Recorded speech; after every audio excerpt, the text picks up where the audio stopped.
Saudara, sejumlah menteri kabinet Jokowi yang juga kader partai politik ramai-ramai maju daftar sebagai anggota legislatif atau caleg di DPR pada pemilu 2024. Berkaca pada pemilu 2019 lalu, Jokowi mempersilahkan menterinya maju sebagai caleg. Jokowi mengatakan menteri yang mencalonkan diri sebagai anggota legislatif tidak harus mundur, tapi wajib untuk cuti. Komisi Pemilihan Umum KPU RI sudah membuka pendaftaran caleg sejak 1 hingga 14 Mei besok. Sejumlah Menteri Kabinet Indonesia Maju di kepemimpinan Presiden Joko Widodo dan Wapres Ma'ruf Amin mencalonkan diri sebagai anggota legislatif atau caleg DPR RI pada pemilu 2024 mendatang. Selain sebagai menteri, mereka tetaplah politisi yang merupakan kader partai politik yang tetap memerlukan suara elektoral dan keterwakilan di parlemen. Lantas, bolehkah menteri yang sedang menjabat menjadi caleg? Putusan Mahkamah Konstitusi atau MK nomor 57 tahun 2013 menegaskan bahwa menteri tak harus mundur untuk mencalonkan diri sebagai anggota DPR, DPD, ataupun DPRD. Sekjen PDIP Hasto Kristianto saat pendaftaran caleg ke KPU Pusat menyebut Menteri Hukum dan HAM Yasona Lawli menjadi bacalek yang akan maju di pemilu mendatang. Yang dari Menteri Kabinet Indonesia Maju yang berasal dari PD Perjuangan yang dicalonkan adalah Bapak Yasona Lawli. Di luar itu semua fokus untuk membantu Bapak Presiden Jokowi dan Kiai Haji Ma'ruf Amin agar mencapai legasi yang setinggi-tingginya untuk rakyat Indonesia. Dari Partai Nasdem, Menkominfo Johnny G. Plate dan Menteri Pertanian Syahrul Yassin Limpo maju sebagai caleg DPR RI. Menteri ada dua, Syahrul Yassin Limpo dan Johnny Plate, itu yang maju. Dapilnya sama, Syahrul Yassin Limpo Sulsel 1, Johnny Plate NTT 1. Dari PKB juga ada dua menteri yang akan maju sebagai caleg. Ada Menteri Ketenagakerjaan Ida Fauzia dan Abdul Halim Iskandar, kader PKB lainnya yang juga menjabat Menteri Desa Pembangunan Daerah Tertinggal dan Transmigrasi. Angela Tanusudibio yang kini menjabat Wakil Menteri Pariwisata dan Ekonomi Kreatif akan nyalek lewat Partai Perindo. Afriansyah Ferry-Nur, Wakil Menteri Ketenagakerjaan akan menjadi caleg Partai Bulan Bintang atau PBB. Ia bahkan hadir langsung saat pendaftaran di KPU bersama Ketum PBB Yusril Iza Mahendra. Jadi saya kebetulan Sekjen dan Wakil Menteri Ketenagakerjaan nyalek dari Dapil Jabar 5, Kabupaten Bogor. Jika melihat pengalaman di pemilu 2019 lalu, saat itu Jokowi mempersilahkan menterinya yang akan maju sebagai caleg. Saat itu Jokowi mengatakan menteri yang mencalonkan diri sebagai anggota legislatif tak harus mundur dari kabinet, tetapi wajib cuti. Pemilu 2024 sudah di depan mata. Di tengah sisa pemerintahan Jokowi Ma'ruf, jangan sampai fokus kerja menteri yang maju jadi caleg terbelah dan mengganggu kinerja pemerintahan Jokowi Ma'ruf. Tim Liputan Kompas TV. Lalu bagaimana kinerja menteri saat mereka harus kampanye sebagai caleg dan juga untuk partai politiknya selama pemilu nanti? Kami bahas bersama Andreas Hugo Pareira, politisi PDI Perjuangan, dan Adi Prayitno, pengamat politik dari Parameter Politik Indonesia. Selamat malam Pak Hugo, selamat malam Mas Adi. Selamat malam. Baik Pak Hugo, tahun 2019 lalu Presiden tidak mewajibkan menteri mundur kalau mau nyalek, tapi disarankan untuk cuti saja. Tahun ini gimana tuh, Pak Andreas? Ya, tahun ini kan Presiden juga menyampaikan hal yang kurang lebih sama. Artinya, tapi pada dasarnya ya para menteri ini kan dari secara regulasi kan tidak ada juga aturan yang melarang menteri tidak boleh nyalek.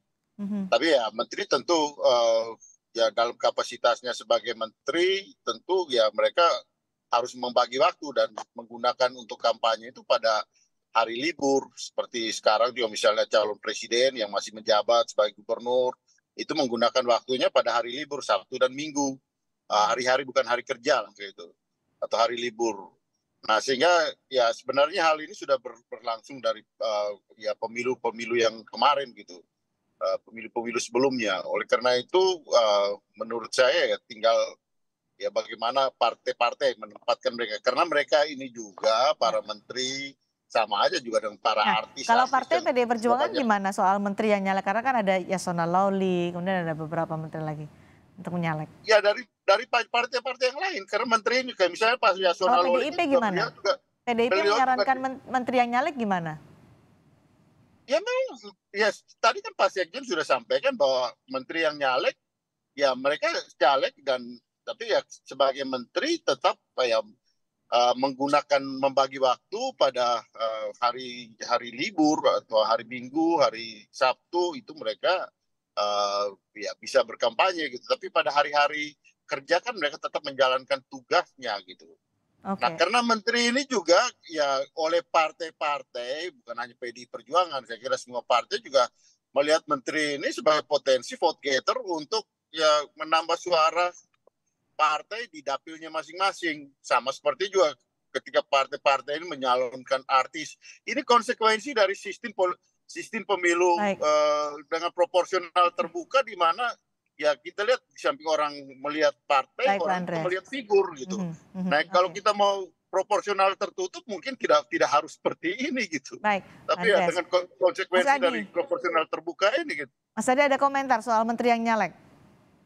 Ya saya kira memang kalau kita membaca regulasi tentu tidak ada aturan apapun. Ya. Undang-Undang Pemilu 2017 misalnya dalam pasal 240 disebutkan bahwa menteri itu tidak wajib mundur. Yang wajib mundur itu misalnya kalau kepala daerah mau jadi anggota dewan, dia harus mundur. ASN harus mundur, TNI dan polisi juga harus mundur dan seterusnya. Nah, yang menarik juga dalam Undang-Undang Pemilu yang sama dalam pasal 281, cuti bagi menteri yang mau jadi calon anggota dewan hanya kalau mau berkampanye di hari kerja. Misalnya kampanye hari Senin, Selasa, Rabu, dan Kamis ataupun Jumat, itu cuti. Tapi kalau mereka tidak melakukan kampanye, sekalipun statusnya sebagai caleg, itu tidak wajib cuti, Mbak Cindy. Nah, ini yang kemudian sebenarnya menjadi ramai, menjadi perbincangan publik, karena satu sisi menteri itu melekat pada dirinya sebagai pejabat publik, tapi pada saat yang bersamaan adalah seorang caleg yang sangat dikhawatirkan akan terjadi konflik of interest, abuse of power, dan seterusnya, dan seterusnya. Hal-hal yang semacam inilah yang kemudian membuat begitu banyak kalangan aktivis pro-demokrasi yang menyuarakan supaya para menteri yang menjadi caleg itu ya cutinya bukan hanya saat kampanye, tapi selama 3 bulan, selama sepanjang 75 hari masa kampanye itu ya cuti total. Kalau begitu kinerja akan kacau dong, Mas Adi. Ya, bisa diangkat PLT, karena begini ya Mbak Cindy, sulit sebenarnya membayangkan satu sisi harus menjadi pembantu presiden secara total, ya, menerjemahkan semua visi nawacitanya Jokowi, tapi pada saat yang bersamaan menang jadi caleg itu bukan perkara gampang. Jadi pekerjaan politik itu bukan pekerjaan cawe-cawe ya, bukan pekerjaan sambilan, karena menteri sekalipun kalaupun toh jadi caleg itu tidak ada jaminan menang. Saya ingat persis 2019 yang lalu, ada Menteri Petahana, Pak Hanif Dahiri, caleg dari Bekasi dan Depok, kalah. Iya, bahkan mantan Menteri Agama, Pak Lukman Hakim, juga kalah itu, maju dari P3. Di dapil yang sama, bahkan ada Menteri, ya, Luki Hakim, ada juga, bukan menteri, artis maksud saya, itu juga nggak lolos di situ. Itu artinya apa? Pekerjaan-pekerjaan politik semacam ini tentu adalah pekerjaan yang menurut saya juga butuh totalitas dan loyalitas yang cukup maksimal.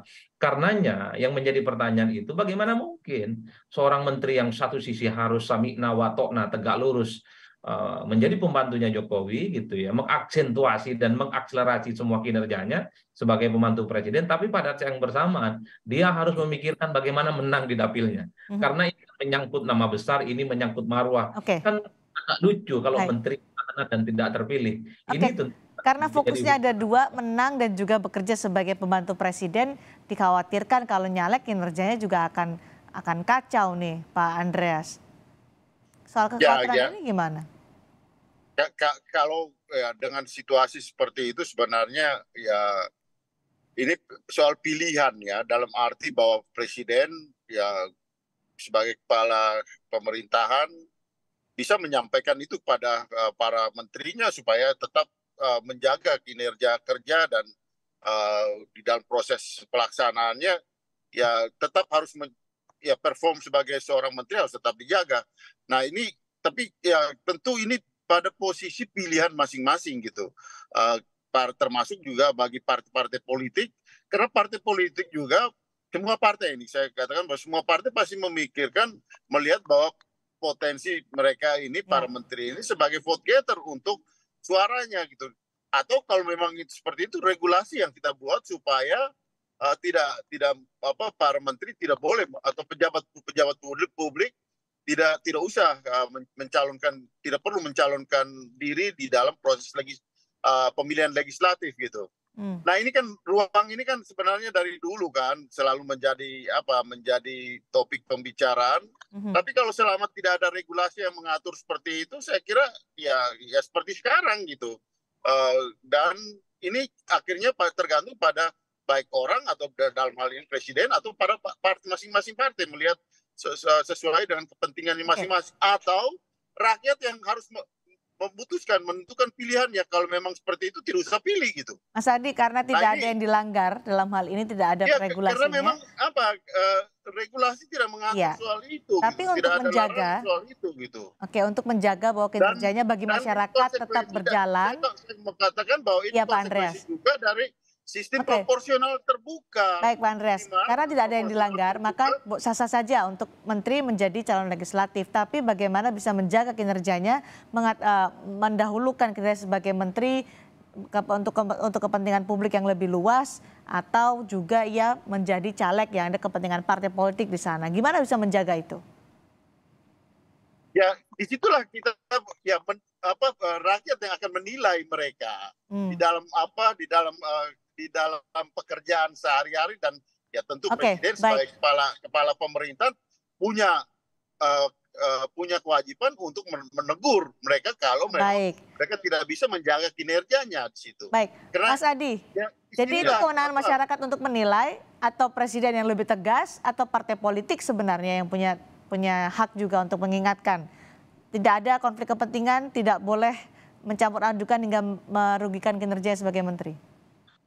Ya, antara rakyat dan presiden tentu punya persepsi yang beda-beda. Bagi presiden mereka bisa dikontrol ya bagaimana kinerja dan ketaatannya dalam menjalankan pemerintahan sebagai pembantu presiden, atau justru lebih fokus melakukan kerja-kerja politik. Tapi kalau kita bicara tentang konsumsi publik secara umum, memang mereka berharap ya sepanjang masa kampanye 75 hari para menteri itu cuti lah, apapun judulnya, karena melekat pada dirinya itu adalah pejabat publik yang pastinya ada privilege di situ. Ibarat pepatah, ini sekali mendayung 4 pulau terlampaui. Satu sisi sebagai menteri, sebagai pembantu presiden, dan pada saat yang bersamaan itu juga bisa dianggap sebagai bagian dari kerja-kerja politik pencitraan, meyakinkan rakyat dan melakukan konsolidasi. Karenanya sekalipun ini tidak melanggar regulasi, saya kira memang presiden harus tegas betul, karena menteri ini adalah pejabat publik yang digaji oleh uang negara dan semacamnya, tentu fokusnya harus lebih kepada ke sana ketimbang misalnya harus melakukan kerja-kerja politik. Karena bagi saya Mbak Cindy, menteri yang jadi caleg itu adalah pertaruhan reputasi selain untuk menang ya. Kalau menteri nggak jadi, apalagi saat ini diandalkan betul oleh Jokowi, tentu ini akan mencoreng nama baik partai. Karenanya menteri ini pasti akan fokus melakukan kampanye politik. Bisa dibayangkan kalau 75 hari masa kampanye itu, semua menteri yang jadi caleg saat ini tiap hari melakukan kampanye, Senin, Selasa, Rebo, Kamis, dan Jumat misalnya. Dia harus cuti. Itulah yang pastinya akan menghambat kinerja. Sekalipun ada posisi wamen, tapi kan wamen tidak bisa mengeksekusi keputusan-keputusan politik strategis.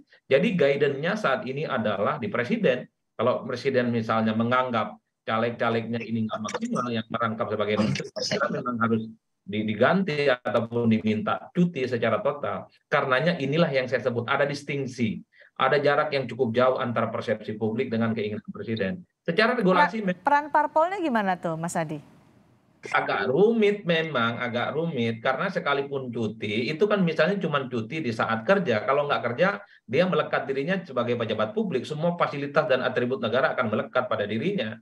Jadi treatment terhadap menteri yang caleg ini pasti akan mendapatkan privilege dari rakyat, akan mendapatkan sambutan yang agak beda, akan mendapatkan kartu merah dengan caleg-caleg yang lainnya.